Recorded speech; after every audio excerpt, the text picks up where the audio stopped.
The unlikely encounter. Judge Maya Lawson could finally let out a sigh as the setting sun sank lower in the sky, painting the city with warm hues. It was Friday evening, the week's end, and her thoughts drifted to her plans for the weekend. Her daughter, Simone, was home from her first year of college, and Maya had been counting down the days until they could spend some time together, far from the courtrooms, legal documents, and the endless questions of justice that often haunted her. Driving her sleek black sedan down familiar suburban streets, Maya thought about the laughter she'd share with Simone, the stories they'd exchange, and the simple comfort of being together again. But as she approached an intersection, her rearview mirror lit up with the flashing red and blue lights of a police car. The sinking feeling in her stomach came on swiftly, but she took a deep breath, mentally scanning her checklist. She wasn't speeding. She'd stopped completely at the last light. Why was she being pulled over? As a black woman, even as a judge, Maya knew the sting of societal biases. Her status as a legal figure did not shield her from the unsettling unease that accompanied interactions with law enforcement. With fingers gripping the wheel, she pulled over, composing herself. She glanced through her side mirror, spotting a young officer with a confident, almost smug stride. His hand rested on the grip of his holstered gun, fingers tapping lightly. He approached her window, peering in with an assessing gaze. "Evening, officer," Maya said, her voice calm yet firm. "Is there a problem?" The officer, whose badge read R. Fletcher, didn't respond right away. His gaze lingered on her, a hint of surprise crossing his face as he seemed to realize who she was. "License and registration," he demanded, his tone flat. Maya, familiar with the procedure, handed over her documents. As Fletcher examined her license, his eyebrows lifted, and a faint smirk appeared. "Judge Lawson," he muttered, a mixture of recognition and something else in his eyes. "Do you know why I pulled you over?" "I can't say that I do," she replied, meeting his gaze. "Could you explain?" "You were speeding and failed to come to a complete stop at the intersection," he said, his voice laced with accusation. Maya knew it was untrue. She hadn't exceeded the speed limit, and she'd stopped fully at the intersection. But arguing would likely escalate the situation. "I must have been distracted," she responded, keeping her tone neutral. Fletcher's smirk grew, as if he'd expected a different response. He glanced around the inside of her car before abruptly ordering, "Step out of the vehicle." "Is that necessary, officer?" Maya's voice tightened with unease. "Step out of the vehicle," he repeated, more forcefully this time. Reluctantly, she obeyed, unbuckling her seatbelt and stepping out. She watched as Fletcher started searching her car, his hands rifling through compartments, checking under seats, and even looking in the trunk. Her mind whirled. Was this a routine traffic stop, or was something else going on? Was it because she was a black woman driving an expensive car? After a long, tense silence, Fletcher finally closed the trunk and handed her license back, his expression unreadable. "You're free to go," he muttered, almost as if he were disappointed. "That's all?" she asked, anger simmering beneath her calm exterior. "That's all," he replied before turning back to his cruiser. As Maya got back into her car, her hands trembled slightly, a fire of indignation burning beneath her composed exterior. She'd done nothing wrong, and yet she'd been treated with suspicion and condescension. The encounter was over, but the feeling of injustice lingered, a stark reminder of the prejudices that persisted despite her position. When she arrived home, she found Simone waiting, her daughter's bright face a welcome comfort. But the warmth of her home couldn't dispel the memory of that officer's smirk or the unsettling feeling of being reduced to a profile and a stereotype. "Are you okay, Mom?" Simone asked, noticing her mother's distracted expression. Maya forced a smile, but the weight of the evening hung over her. "I'm fine, sweetie," she said. "Just a rough day at work." Simone's face hardened with concern. "I heard about the stop. It wasn't fair, what that cop did. You shouldn't have to go through that. No one should." Maya took a deep breath, nodding. "You're right. But this isn't just about me. It's about a system that lets this happen every day to people who don't have my platform or influence. Simone squeezed her mother's hand. So, what are you going to do? Maya's eyes shone with a newfound resolve. I'm going to speak out. This can't keep happening. Simone smiled with pride. In that moment, she saw her mother's strength in a new light, a fire that had been lit by injustice and that wouldn't be easily extinguished. The encounter had left a mark on Maya's soul, a reminder that while she might be a judge by title, there was still work to be done, still a world to change. The fire ignites. Saturday morning dawned with an unusual quiet in Judge Maya Lawson's home. Yet, beneath the calm, a storm brewed. The incident with Officer Fletcher wasn't something Maya could easily let go. It lingered, not just as a reminder of her personal experience, but as a glaring symbol of a deeper, systemic problem. She'd spent her entire career fighting for justice within the constraints of the law. But now, the weight of systemic bias and unchecked power had arrived at her doorstep. As the morning light streamed through the kitchen window, Maya stood at the counter, waiting for her coffee to brew. Her thoughts churned with the image of Fletcher's smug smile, his accusatory tone, and the silent message behind his actions. The officer's dismissive behavior was far more than a minor inconvenience. It was a message that her title, her accomplishments, and her dedication to justice meant nothing to him. She was still, in his eyes, just another person to be scrutinized, searched, and subdued. Maya's daughter, Simone, slowly shuffled down the stairs, her steps still groggy from sleep. As she entered the kitchen, she noticed her mother's faraway gaze and the clenched fist resting on the countertop. "Mom." Simone's voice pulled Maya out of her thoughts. "You're up early."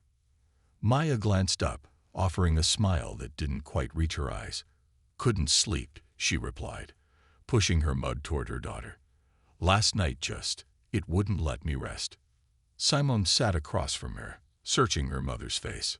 "So, what are you going to do about it?" she asked softly, already sensing the answer. Maya took a deep breath, her resolve solidifying as she spoke. "I'm not going to let this go. I've spent years standing for justice in a courtroom, but what happened last night was a reminder that the fight doesn't end there. If I stay silent, I'm complicit in a system that allows this kind of behavior." "But Mom," Simone hesitated, her voice laced with concern. "This is the police we're talking about. They protect their own, even if they're wrong. What if this makes you a target?" Maya looked into her daughter's eyes, seeing the worry that came from both love and wisdom. "I know the risks," she replied, her voice steady. "But this isn't just about me, Simone. It's about every person who has been stopped, questioned, or harassed because of how they look or where they come from. It's about the people who don't have my resources or my platform to speak up." Simone's expression softened, pride shining in her eyes. "Then I'm with you, Mom. Whatever you need." Maya reached across the table, squeezing her daughter's hand. "Thank you, Simone. Your support means everything to me." Later that morning, Maya met with her longtime friend and colleague, Marcus Washington. A seasoned civil rights attorney, Marcus was a formidable force in the legal community, known for his fierce dedication to fighting injustice. They'd worked together on cases before, but this one felt different, more personal. They met at a quiet cafe near the courthouse, away from the prying eyes and ears of colleagues and potential onlookers. As they sat down, Maya wasted no time in explaining the incident to Marcus, recounting every detail, from Fletcher's hostile demeanor to his unnecessary search of her vehicle. Marcus listened intently, his jaw clenched as she spoke, his face reflecting a mixture of anger and determination. "Maya, this is unacceptable," he said finally, his voice low but resolute. "What Fletcher did was an abuse of power, plain and simple. And it's part of a much larger problem. The culture of policing that too often goes unchecked." Maya nodded, grateful to have someone who understood the weight of her experience. "That's exactly why I need your help. I want to file a formal complaint, but I also want to do more. I want to shine a light on this issue in a way that can't be ignored." Marcus leaned back in his chair, considering her words. "We can start with a formal complaint, but you should know, going after a police officer, especially in this kind of case, can get messy. They'll push back hard. Internal affairs might drag their feet, and the department will close ranks around him." "I know," Maya said, her voice steady. "But I'm ready. I can't let this slide." Marcus nodded, admiration in his gaze. "Then let's do this. I'll handle the legal side, draft the complaint, and outline the charges. But you need to be prepared for this to go public. Once the media gets wind of this, it'll take on a life of its own." Maya took a deep breath, feeling the weight of the decision she was making. She knew this could spiral quickly, that the backlash could be swift and brutal. But she also knew that remaining silent would be a betrayal of everything she believed in. "I'm ready, Marcus," she said firmly. "Whatever comes, I'm prepared to face it." They spent the next few hours drafting the formal complaint, detailing every aspect of the traffic stop, including Fletcher's unlawful search and his demeaning attitude. Maya recounted the events with precision, knowing that this document would be the foundation of their case. Once the complaint was finalized, Marcus looked at her with a somber expression. "We'll submit this on Monday. After that, it's in the hands of internal affairs. But don't expect them to be quick or impartial." Maya nodded, understanding all too well the slow wheels of justice. "I know, but I'm not going anywhere." The weekend passed in a haze of anticipation and quiet moments with Simone, who'd become her mother's confidant and supporter. They spent Saturday evening together, Simone listening as Maya shared her fears and her hopes. Despite her pride in her mother's courage, Simone couldn't hide her worry. She'd grown up hearing stories of people who dared to challenge the system and faced retaliation. But she also knew that Maya wouldn't back down. On Sunday night, as the sky darkened and the city settled into an uneasy silence, Maya found herself alone in her study, going over the details of the complaint one last time. Her thoughts were heavy, her mind racing with the weight of what lay ahead. She knew that the coming weeks would be difficult, that the system she had devoted her life to would test her in ways she never imagined. But as she sat there, a sense of calm washed over her. This fight, she realized, was bigger than herself. It was a battle for justice, for equality, for the countless people who couldn't stand up for themselves. And in that moment, she knew that she was exactly where she needed to be. Monday morning dawned with a mix of anxiety and determination. Maya arrived at the courthouse with Marcus by her side, both of them dressed in their professional best, ready to take on the system that had wronged her. The formal complaint was submitted to Internal Affairs, a thick file filled with evidence, statements, and the raw truth of Maya's experience. As they handed the file over, Maya felt a surge of emotion, a blend of anger, hope, and a fierce resolve that burned deep within her. This was the first step in a long journey, one that would test her patience, her resilience, and her faith in the very system she had sworn to uphold. The week that followed was a whirlwind of preparation, anticipation, and quiet tension. News of the complaint quickly spread through the courthouse, and Maya could feel the eyes of her colleagues on her, their silent judgments hanging heavy in the air. Some were supportive, others wary, and a few were outright dismissive, their expressions betraying their loyalty to the brotherhood of law enforcement. Simone, sensing the weight of the situation, became her mother's constant support, offering words of encouragement and a listening ear. Maya found solace in their quiet moments together, knowing that, no matter what happened, she had her daughter's unwavering love and respect. One afternoon, as Maya sat in her office, her phone buzzed with a notification. It was an email from Marcus with the subject line, "Internal Affairs hearing date set." Her heart raced as she opened the message, scanning the details. The hearing was scheduled for the following week, a chance for her to present her case against Officer Fletcher and demand accountability. Maya sat back in her chair, a mixture of relief and apprehension washing over her. This was it. The wheels of justice were beginning to turn, but she knew the road ahead would be long and filled with challenges. Police departments were notoriously protective of their own, and Internal Affairs was known for its slow, cautious approach to investigating complaints. But Maya was ready. She'd spent her life preparing for moments like this, and she wasn't about to back down now. As she closed the email, Simone appeared in the doorway, holding 2 cups of coffee. "Thought you might need this," Simone said with a smile, handing one to her mother. Maya took the cup, her hand steady despite the pressure mounting around her. "Thanks, sweetie. I'm going to need all the strength I can get." Simone sat across from her, admiration shining in her eyes. "You've got this, Mom. You always do." Maya smiled, feeling a surge of pride in her daughter's unwavering support. She took a deep breath, knowing that the road ahead would be difficult, but she wasn't walking it alone. This fight was about more than her. It was about challenging a broken system, standing up for those who couldn't, and ensuring that justice, in all its forms, was served. The fire within her burned brighter than ever, fueled by a fierce resolve to see this through to the end. Building a case, facing a system. The week leading up to the Internal Affairs hearing was a grueling one.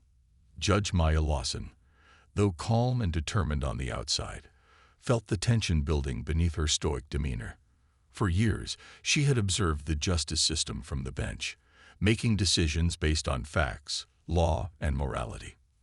Now she was on the other side, fighting to prove a case of misconduct within the very institution meant to protect the law.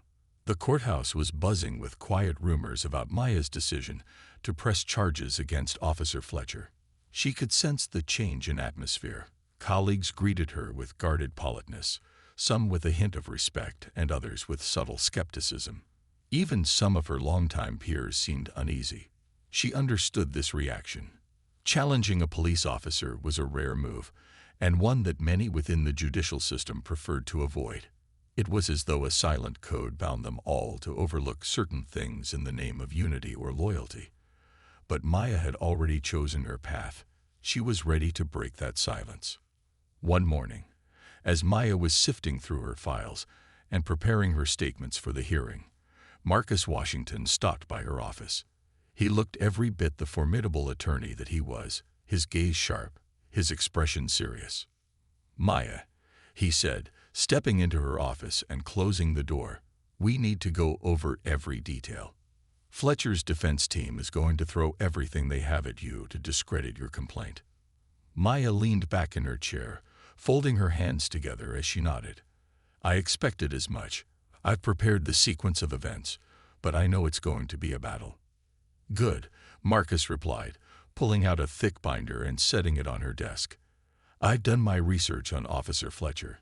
He's had a few complaints filed against him in the past, mostly dismissed or brushed aside as minor incidents. None of them went public." Maya's eyes narrowed. "Let me guess, claims of unnecessary searches and hostile behavior." "Exactly," Marcus replied. "Nothing formal ever came of it, though. But this time, we're bringing more evidence, and we're not backing down." He opened the binder, revealing a file filled with documents, photos, and statements from people who had interacted with Fletcher in the past. Maya scanned the pages, her heart sinking as she read accounts that felt eerily familiar. A pattern was emerging, one that reflected the very encounter she'd had. A mix of baseless suspicion, intimidation, and abuse of authority. Marcus continued, "We're going to need a solid foundation for the hearing. Fletcher's defense will likely argue that he acted within the scope of his duties, that he had probable cause. They might even question your credibility.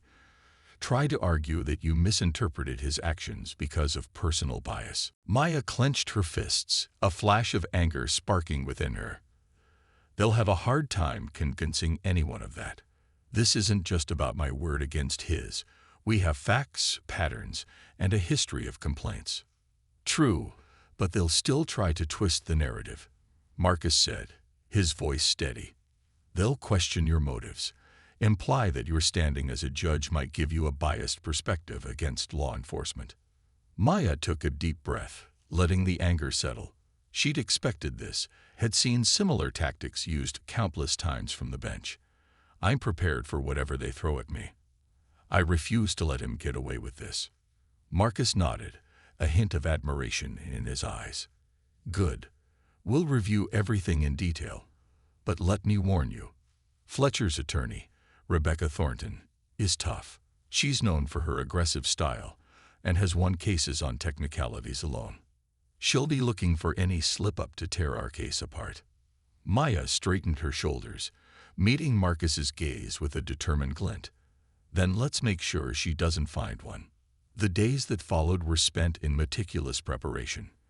Maya and Marcus reviewed every aspect of the complaint, practicing her responses, sharpening the details, and ensuring that no ambiguity could weaken their case. They prepared statements, reviewed video evidence, and even brought in an expert witness, a retired police chief who specialized in identifying misconduct within law enforcement. On the eve of the hearing, Maya found herself alone in her living room, reviewing her notes one last time. Simone walked in quietly, carrying a cup of tea, and placed it on the table beside her mother. "You've been at this for hours. Mom, you should get some rest," Simone said softly, worry lacing her voice. Maya looked up, managing a weary smile. "I know, sweetie. I want to be ready. Tomorrow's important." Simone sat beside her, a thoughtful expression on her face. "Mom, you've spent your whole life fighting for justice. I know tomorrow won't be easy, but if anyone can do this, it's you." Maya reached for her daughter's hand, grateful for her support. "Thank you, Simone. Having you here means everything to me." Simone hesitated, then asked, "Are you scared? I mean, I know you're used to high-pressure situations, but this feels different." Maya took a deep breath, choosing her words carefully. "Yes, there's a part of me that's scared. Not of what they might do to me, but of what could happen if people like Fletcher are allowed to keep abusing their power. It's that thought that scares me, more than any personal risk." Simone nodded, understanding the weight of her mother's words. They sat in silence for a while, the weight of the upcoming hearing settling over them. But even in that silence, there was a shared resolve between them, a determination that would carry Maya through the challenging day ahead. The following morning, Maya entered the Internal Affairs building with her head held high, a calm determination radiating from her. She and Marcus walked down the sterile, fluorescent-lit hallway, passing framed photographs of police officers past and present. Each step felt heavier, the reality of what she was doing settling over her like a quiet storm. When they reached the conference room, Marcus paused, his hand resting on her shoulder. "Remember, stay calm, stay composed. Thornton will push your buttons, but don't give her anything to use against you." Maya nodded, taking a deep breath. "I won't. Let's do this." Inside, the room was arranged for the hearing. At the far end sat a panel of officers, including the Internal Affairs investigator, Detective Harris. Officer Fletcher was seated on the opposite side of the room, his expression a mask of confidence. His attorney, Rebecca Thornton, was seated beside him, her sharp eyes assessing Maya as she walked in. Maya recognized that look. It was the look of someone searching for weaknesses. Marcus introduced Maya to the panel, and soon enough, the hearing began. Detective Harris opened with formalities, reading the charges and asking Maya to recount the details of the traffic stop. She described the encounter in clear, precise terms, recounting Fletcher's demeanor, his baseless demands, and the intimidating way he conducted the search. When she finished, Thornton leaned forward, a faint smile on her lips. "Judge Lawson, you said you felt intimidated by Officer Fletcher's actions. Isn't it possible that, due to your own experiences and perspective, you misinterpreted his behavior as threatening when he was simply following standard procedure?" Maya met Thornton's gaze, her voice steady. "No, Ms. Thornton. As a judge, I'm familiar with police protocols, and I've seen countless cases involving routine stops. Officer Fletcher's behavior was not standard procedure. He had no reason to search my vehicle, and his attitude was condescending from the start." Thornton's smile tightened. "Perhaps, Judge Lawson, you believe you were targeted because of your race or position. Isn't it possible that this perception might have influenced your interpretation of the event?" Maya held her ground, refusing to be baited. "I'm aware of my biases, Miss Thornton, but this case isn't about perception. It's about the facts. Officer Fletcher initiated an unwarranted search and treated me with suspicion without cause." Thornton shifted tactics, focusing on the technicalities. She questioned every detail. From the speed, Maya claimed she was driving to the exact location where she stopped. Her goal was clear: to cast doubt, to paint Maya as overly sensitive, perhaps even hostile. But Maya's responses were measured, each answer delivered with the calm authority of a seasoned judge. She pointed to the pattern of complaints against Fletcher, backed by testimonies and evidence that showed a consistent pattern of misconduct. As the hearing wore on, Maya felt the tension in the room grow. Fletcher's confidence waned, his smirk fading with each piece of evidence presented. Maya glanced at him, seeing the flicker of unease in his eyes. For the first time, he seemed to realize that he might be held accountable for his actions. When the hearing concluded, Maya walked out of the conference room with Marcus by her side. The weight of what she had done settled over her. She had stood up to the system, faced down a police officer, and demanded accountability. It was only the beginning of what she knew would be a long and arduous journey, but it was a step she was proud to have taken. Outside, Simone was waiting, her face a mixture of relief and pride. As Maya approached her daughter, she felt a renewed sense of purpose.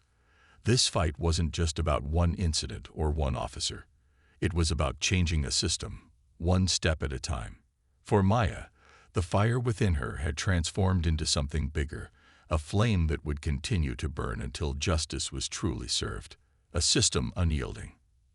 As days turned into weeks following the internal affairs hearing, Judge Maya Lawson found herself facing a storm unlike any she had experienced. She had anticipated resistance, perhaps even hostility, but the reality was far more complex and exhausting than she had imagined. The hearing had been just the beginning. Now came the true test of patience, resilience, and courage.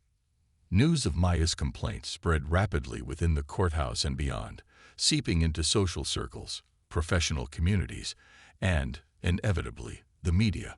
Local news outlets picked up on the story, framing it as a controversial clash between a respected judge and a police officer.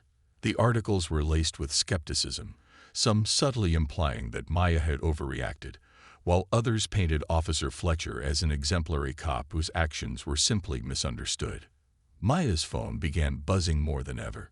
Supporters, colleagues, friends, and strangers reached out, some with words of encouragement, others with veiled warnings. One evening, she received a call from a fellow judge, someone she had once thought of as an ally. Judge Lawson. The voice on the other end greeted her, overly formal. "I just wanted to say that I admire your dedication to justice. But, well, you know how these things go. Police officers are a tight-knit group. Pressing this matter could complicate things." Maya's stomach churned. Complicate things? What exactly do you mean? A silence hung between them before he replied. "I'm just saying, sometimes it's better to let certain things go. For your own sake, and for the sake of harmony." Maya ended the call with a polite thank you, but felt a bitterness she couldn't shake. Harmony. The word grated against her.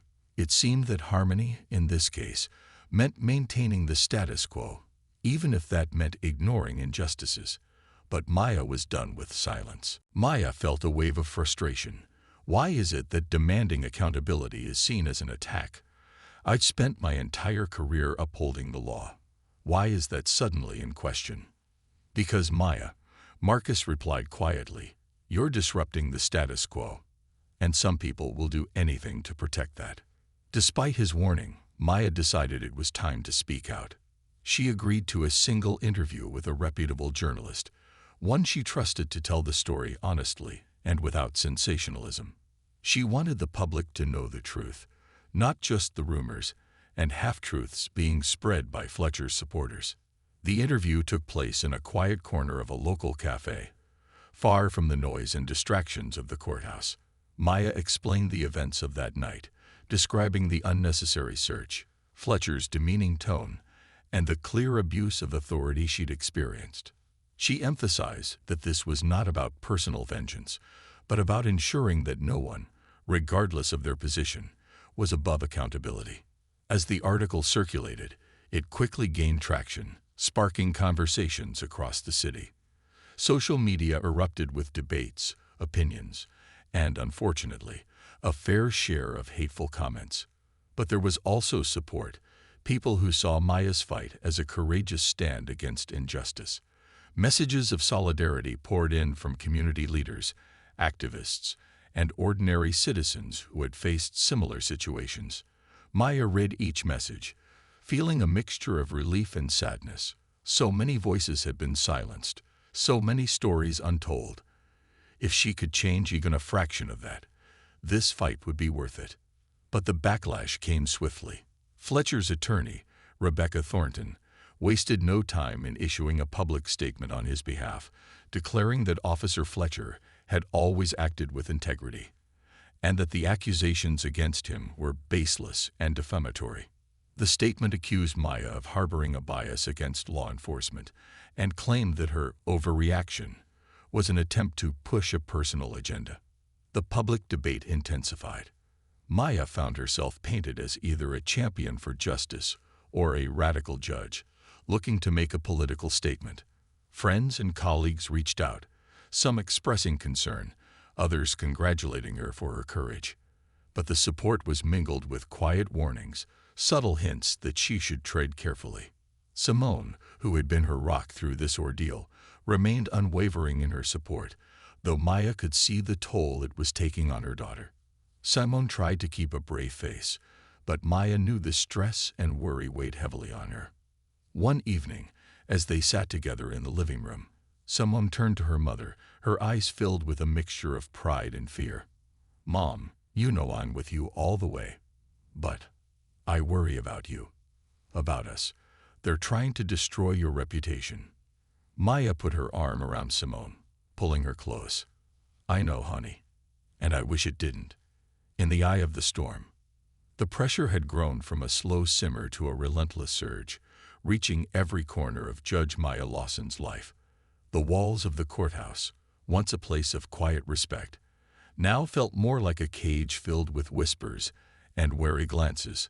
Friends had grown silent, colleagues kept their distance, and the community watched, transfixed, as Maya's case against Officer Fletcher morphed into a public battleground. Every day, the media painted new layers onto the story, some favorable, but many not. Fletcher's defense team was hard at work controlling the narrative, and they were ruthless. Every headline seemed to draw a new shade of controversy, reshaping the public's perception of Maya's character and motives. Articles questioned her objectivity, her potential bias against law enforcement, and some even dredged up old cases, hinting that her judgments in the past might be anti-police. It was a ruthless, surgical attack on her credibility. Inside her office, Maya sat alone, scrolling through the latest articles. Each one seemed to chip away at the person she knew herself to be. But beneath the weariness, there remained a steady, unyielding fire. A knock on her door interrupted her thoughts. Marcus entered, his face lined with the exhaustion that mirrored her own. He held a stack of documents in one hand and a heavy expression in the other. "We need to talk," he said, closing the door behind him. He took a seat across from her and placed the documents on her desk. "Things are escalating, Maya. Fletcher's defense team has filed a motion to dismiss your complaint." Maya clenched her jaw. "On what grounds?" Marcus's lips pressed into a thin line. "They're claiming you've damaged his reputation irreparably. They're saying this is a case of defamation, that you're weaponizing your position as a judge to target him personally." Maya's eyes flashed with anger. "Weaponizing? I'm demanding accountability, something that should be fundamental in our system." "I know, but this is their strategy," Marcus replied, his tone grave. "They're making this about you, not about what Fletcher did. They want to portray you as biased, someone with an agenda. It's classic misdirection." Maya let out a long breath, steadying herself. "How do we counter it?" Marcus opened the folder, pulling out statements and documents they had compiled over weeks. We fight back with everything we have. We'll need to be meticulous. We'll call every witness, show every piece of evidence. And we'll have to bring the public into this. If we want people to see what's really happening, we have to be transparent. Maya nodded, understanding the weight of his words. The truth needed to come out, not just for her, but for everyone who had been mistreated and silenced. In the days that followed, Maya and Marcus crafted a meticulous strategy, preparing not only for the legal battle, but for the public one. They reached out to former officers, civil rights advocates, and even people who had been similarly targeted by Fletcher. The stories that emerged were both heartbreaking and infuriating. Ordinary citizens, often from marginalized backgrounds, recounting incidents where Fletcher had overstepped his authority, belittled them, or conducted baseless searches. Each story was a thread that connected to a larger tapestry of systemic abuse. To amplify these voices, Maya held a community meeting at a local civic center. People from all walks of life showed up. Young, old, activists, students, families who had quietly endured the same treatment Maya had suffered. The energy in the room was palpable, a sense of solidarity that transcended fear. It wasn't just Maya's fight anymore. It was the community's fight. As Maya took the stage, the crowd quieted, their eyes trained on her, hopeful yet wary. She felt the weight of their gaze, their expectation that she would be the voice they hadn't had. "Thank you all for being here," Maya began, her voice steady but full of emotion. "This is not an easy fight, and I want to be clear that this case is not about me. It's about every person who has been stopped, searched, questioned, or intimidated because of how they look or where they're from. I'm here because I believe we all deserve better, and I know that together, we can make sure that justice is not just a word, but a reality."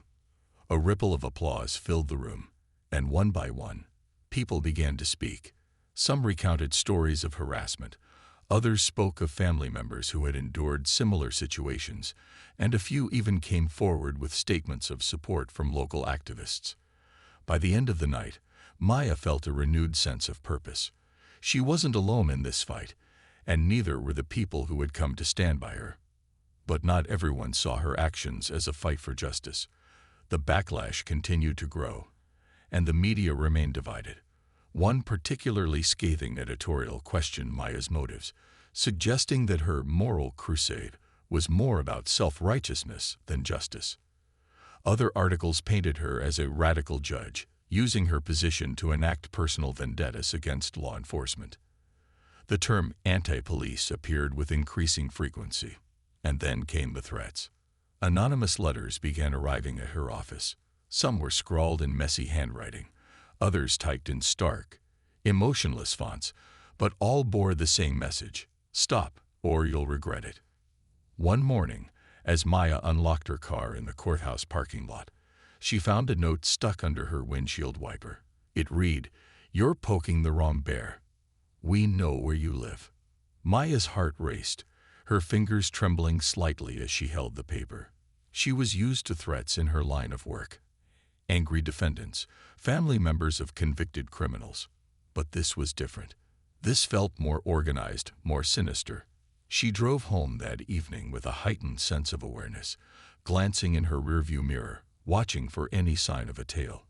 When she arrived home, she found Simone waiting for her, a worried expression on her face.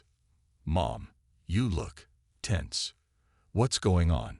Simone asked, searching her mother's face for answers. Maya hesitated, not wanting to burden her daughter with the uglier side of the fight. But she knew she couldn't hide this from her. "Someone left a note on my car today. A threat." Simone's eyes widened, fear flickering across her face. "What did it say?" Maya sighed, choosing her words carefully. "It was a warning, essentially telling me to back off." Simone's face darkened, her hands balling into fists. "This isn't fair. You're fighting for what's right, and they're trying to scare you into silence." Maya placed a hand on her daughter's shoulder, giving it a gentle squeeze. "I know, Simone, but that's what they want, to intimidate us, to make us afraid. But fear is what keeps things like this going, and I refuse to give them that power. Simone nodded, though the fear in her eyes remained. Just promise me you'll be careful, Mom. I will, Maya assured her. I'll do everything I can to stay safe. But I can't stop now. Not when so many people are counting on me. The next day, Maya's legal battle took a new turn when Internal Affairs announced they were moving forward with a formal inquiry into Fletcher's actions.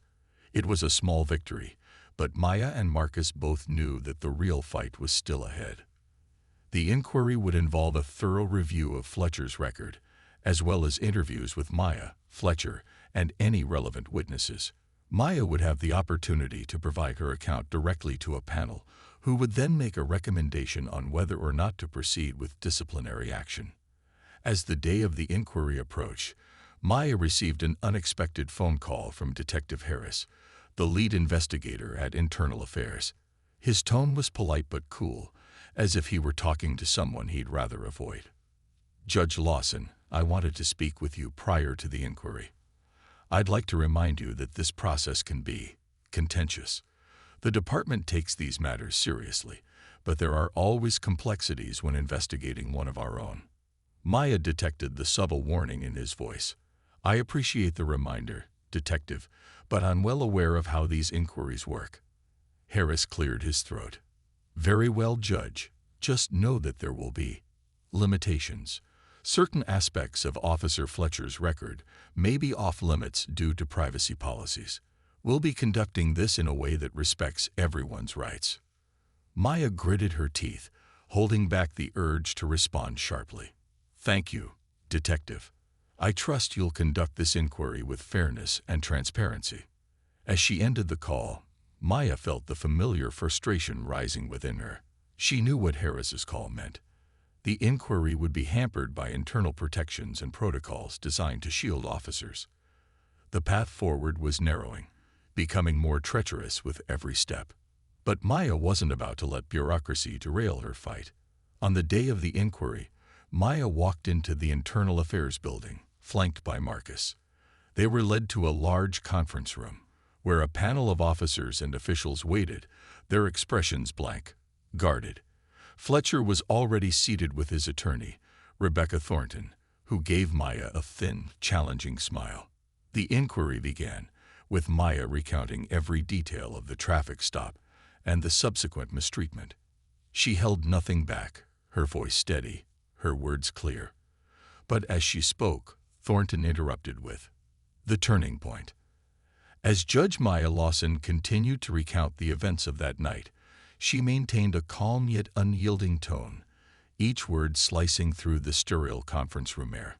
Seated across from her, Officer Fletcher shifted uncomfortably, while his attorney, Rebecca Thornton, leaned forward, her eyes fixed on Maya, waiting to pounce on any minor discrepancy in her testimony. Thornton finally interrupted, her voice laced with subtle disdain. Judge Lawson, you claim that Officer Fletcher acted in a way that was demeaning and suspicious.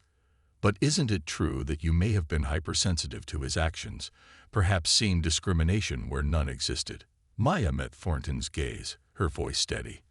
I am not hypersensitive to bias, Miss Thornton. I am a judge. I interpret actions based on evidence and experience. What I experienced that night was not an interpretation. It was a clear abuse of authority, something that many people in this city face every day without recourse. Thornton smirked, crossing her arms. It's easy to cast accusations, Judge, but hard evidence is another matter. You're attempting to hold Officer Fletcher accountable for his perception of reasonable suspicion. Wouldn't you agree that perception is subjective? Maya took a breath, choosing her response carefully. In my courtroom, perception must be supported by fact. What Officer Fletcher did was based on bias, not fact. He had no reason to search my car, no probable cause. Yet he did so, purely because he could. As Maya spoke, she noticed a shift in the room. The panel members, initially indifferent, were now paying close attention. They exchanged looks, their expressions betraying hints of discomfort and surprise. Perhaps they hadn't expected Maya to be so resolute or so prepared. But she was a judge. She knew how to present a case, even if the case was her own. Thornton's expression hardened, sensing the shift as well. She attempted to divert attention by questioning Maya's own potential biases, subtly implying that Maya, as a black woman, may have been inclined to view the incident as racially motivated. Marcus, who had been silent up until now, leaned forward, his voice cutting through Thornton's words. "Miss Thornton, what Judge Lawson experienced is not unique. Officer Fletcher's record shows a disturbing pattern of targeting individuals of certain racial and socioeconomic backgrounds. We have statements from several citizens, all recounting similar treatment. This is not about Judge Lawson's perception. It's about a documented history of abuse." Thornton scowled but held her tongue as Marcus handed a file to the panel. Inside were statements from people who had faced similar harassment from Fletcher. Some were single mothers, others young men simply driving home from work. People whose lives had been momentarily disrupted, some permanently affected, by an officer who had wielded his authority with impunity. One of the panel members, an older man with graying hair, cleared his throat and addressed Fletcher directly. "Officer Fletcher, would you care to explain why so many of these complaints are so similar?" Fletcher's face reddened slightly, and he shifted in his seat. "Sir, with all due respect, the people I stopped were all in situations that, to me, warranted investigation. I was doing my job." The panel member raised an eyebrow. "But it seems your investigations often lack substantial cause. Can you explain that?" Fletcher's mouth opened and closed, his gaze flickering to Thornton, who quickly intervened. "My client has followed procedure, as outlined by department policy," she said smoothly. "The real issue here is a public misinterpretation of his intent." The panel murmured, and Maya could see that, for once, the usual excuses were not having the intended effect. She felt a surge of hope, a cautious, fragile hope that this battle might turn in her favor. After several more hours of testimony, evidence review, and rigorous questioning, the inquiry came to a close. The panel announced they would take the matter under advisement and deliver their findings within a week. Maya left the building with Marcus by her side, her head held high, yet her body weighed down with exhaustion. The day had been emotionally draining, but she had held her ground. Marcus placed a hand on her shoulder as they reached her car. "You did well, Maya. This is as strong a case as we could hope for," he said, his voice filled with quiet admiration. She managed a tired smile. "Thank you, Marcus. I hope this is enough." Marcus nodded, understanding the uncertainty in her voice. "Whether they choose to act on it or not, Maya, you've made a statement. People are watching. They know that someone finally stood up." As she drove home, Maya replayed the day's events in her mind, dissecting every question, every answer. The week ahead would be agonizing, filled with the waiting, the wondering, the constant noise of media chatter and public opinion. Yet, beneath it all, she felt an undeniable sense of accomplishment. She had faced her oppressor, exposed his actions, and laid bare the system's flaws for all to see. The days that followed were a whirlwind of media speculation. Talk shows, news articles, and online forums buzzed with arguments, debates, and intense opinions. Supporters lauded Maya's courage, praising her as a champion for justice, while others, swayed by Fletcher's defense, questioned her motives and accused her of undermining law enforcement. Simone watched her mother with a mix of pride and concern. She saw the strength that kept Maya going, but she also noticed the toll it took on her. One evening, as they sat together over dinner, Simone finally voiced her worry. "Mom, I know why you're doing this, and I'm so proud of you. But are you okay? I mean, really okay?" Maya looked up, meeting her daughter's worried gaze. She reached across the table, taking Simone's hand. "I won't lie, Simone. This has been harder than I expected. But it's necessary. People like Fletcher don't stop unless someone makes them. And even if this doesn't change everything, it's a start." Simone nodded, squeezing her mother's hand. "Just remember, you're not alone. We're in this together." Maya smiled, feeling the weight of those words. She knew that whatever came next, She had her daughter's unwavering support. A week later, Maya sat in her chambers, nervously checking her email, when a notification popped up. It was from Internal Affairs. Findings from the inquiry into Officer Fletcher. She opened the message, her heart pounding as she read the panel's decision. Fletcher had been found in violation of conduct policies, and disciplinary action was recommended. It wasn't the termination she had hoped for, but it was a public acknowledgement of his wrongdoing. Marcus arrived shortly after, and she shared the news with him. He shook her hand, his expression a mixture of satisfaction and restrained optimism. "This is a step forward, Maya. We've created a crack in the wall." Maya nodded, feeling a sense of victory tempered by realism. She knew this wasn't the end of the fight, not by a long shot. The system was vast, deeply ingrained with biases and protections that made change slow and often painful. That evening, she attended another community gathering. This time, she was greeted with applause, the warmth of support washing over her like a balm. People came forward to thank her, to share their own stories of injustice, and to pledge their support for continued reform. Maya listened, grateful and humbled. She knew that her actions had sparked something larger than herself. As she stood before the crowd, she felt a surge of determination, stronger than ever. "This fight doesn't end here," she told them. "It doesn't end with one officer's discipline or with one case. It's a journey, and we're just at the beginning. But together, we can make a difference." The room erupted in applause, and for the first time since this battle began, Maya felt a sense of peace. She had started something that couldn't be easily stopped, a ripple that would continue to spread. After the gathering, Maya and Simone walked home, the city lights casting a soft glow around them.